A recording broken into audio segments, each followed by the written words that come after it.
last time we left off, we were talking about the armor of God. Finally, be strong in the Lord and in his mighty power. Put on the full armor of God so that you may take your stand against the devil's schemes. For our struggle is not against flesh and blood, but against the rulers, against the authorities, against the powers of this dark world, and against the spiritual forces of evil in the heavenly realms. Therefore, put on the full armor of God, so that when the day of evil comes, you may be able to stand your ground, and after you have done everything, to stand.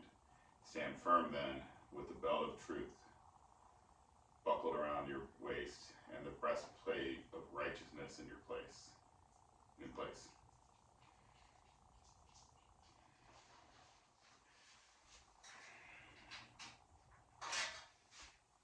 Now we know the truth that the Bible is speaking of here is talking about God's truth, not our own. But let's talk a bit about righteousness.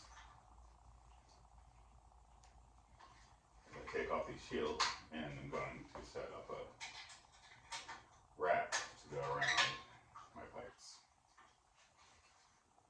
I think it should look pretty good when it's done.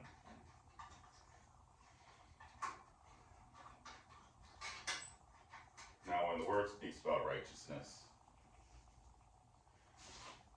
when you think about it in context, we know that Jesus came because he knew that we would never be able to meet God's standards, because God's standards is perfection. And we know that we are flawed creatures, and that we will never meet that perfection. Doesn't mean that we shouldn't strive for it. It doesn't mean that we shouldn't follow after Christ and do our best to emulate him.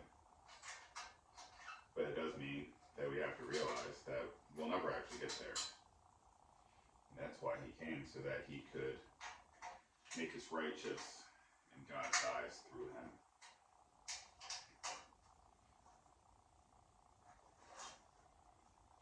Through him, God sees us as righteous regardless of what we do. Regardless of our failures. As long as we continue to strive after Christ. Christ will never fail us and never will stop interceding on our behalf. So that in God's eyes, we are righteous. Amen. Eat.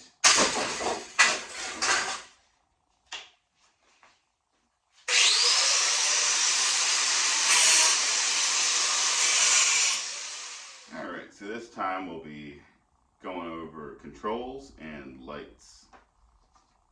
Controls include levers and pedals, cables, hoses, throttle,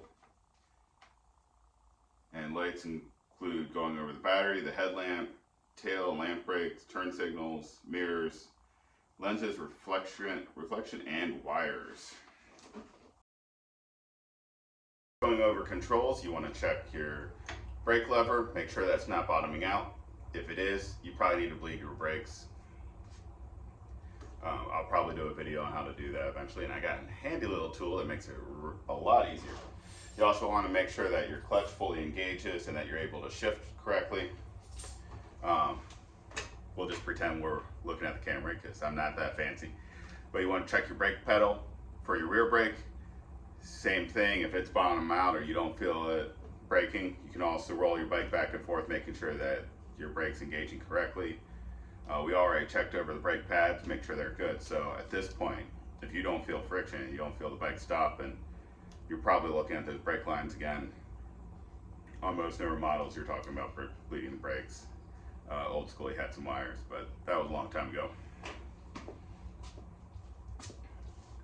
Other than that, you're looking at all your cables.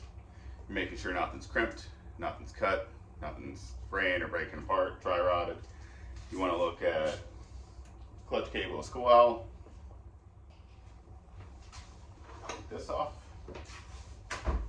And you want to check all your wires. Now, something that you definitely want to check is When you're looking at your wires, and I'll bring this in a little bit closer.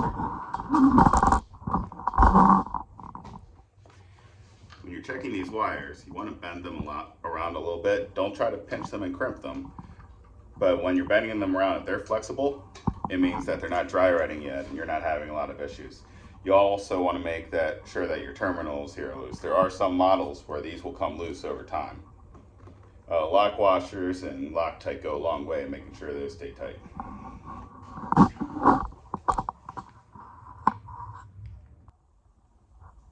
You also want to check your fuel line coming out of the pitcock here.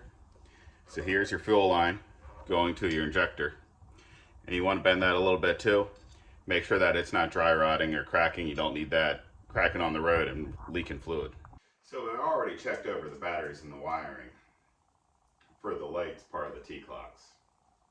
So we want to turn it on. Check all your lights. That's working. Checking the high beams, low beams, left turn signal. Now if you notice, I've dimmed the lights in the back of my garage. What this allows me to do is I can see the turn signal blinking in front of me and I can see it blinking behind me. Same thing for the right. Check the brake for the front brake. Check the brake light for the back brake. All the lights are working.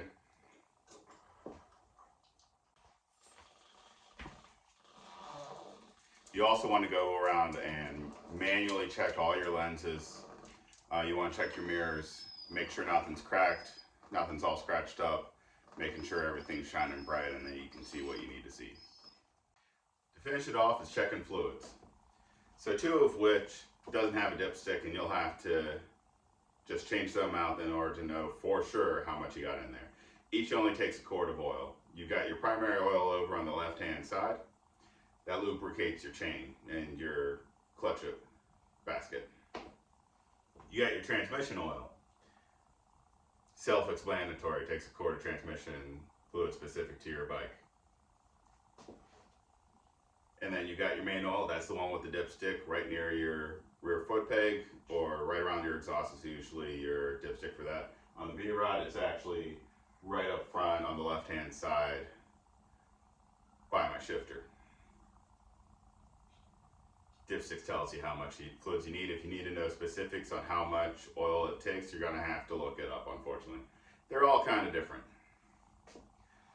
So if my memory is correct, it may be off. I always have to check. I believe mine takes 3 to 4 quarts of oil for the main oil. And that finishes off for today. Next time we're going to have her lifted up and we'll go over the chassis and we'll go over the kickstand. Till next time. And we're done. Just a little treat. It's now wrapped. I think it looks way better.